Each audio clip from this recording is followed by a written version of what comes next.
7:32 this morning, FBI Director Kash Patel posted on X saying, "This morning the FBI thwarted a potential terrorist attack and arrested multiple subjects in Michigan who were allegedly plotting a violent attack over Halloween weekend. More details to come." I have our sister stations, Fox 2 Detroit, Scott Wolchek on the line right now to try to get more details about where we stand in this investigation. Thanks for your time.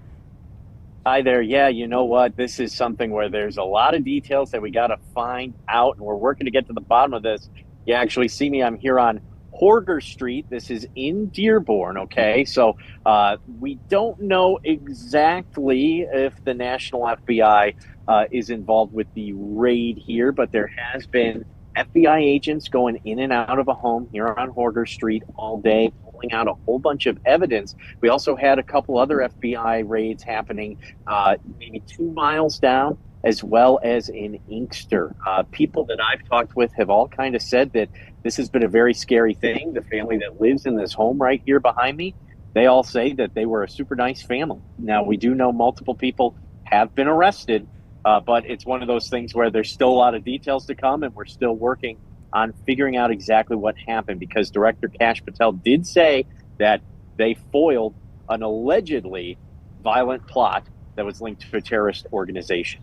Yeah, there was some concern, and we've seen this in prior big cases over the last few months, that maybe he posted ahead of things, that things really weren't where they needed to be for it to be public yet. Yeah, you know what? And I have heard the same type of concerns just from doing my research on this story and looking into it throughout the day.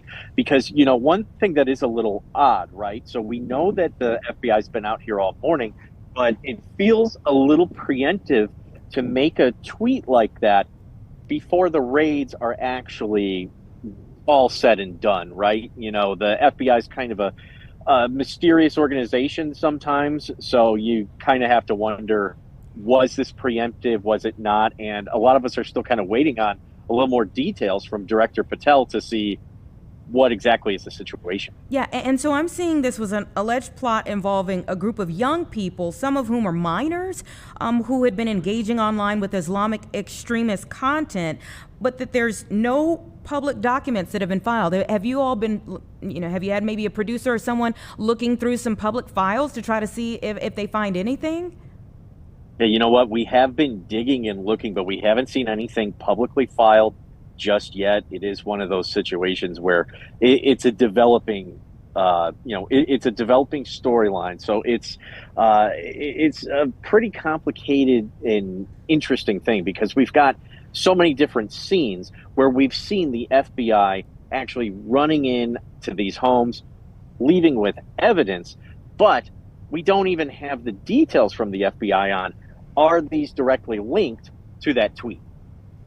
Yeah. And then there's just a heightened sense of fear for the entire neighborhood that you touched on there. What's the next course of your day? Where do things go for you in this investigation?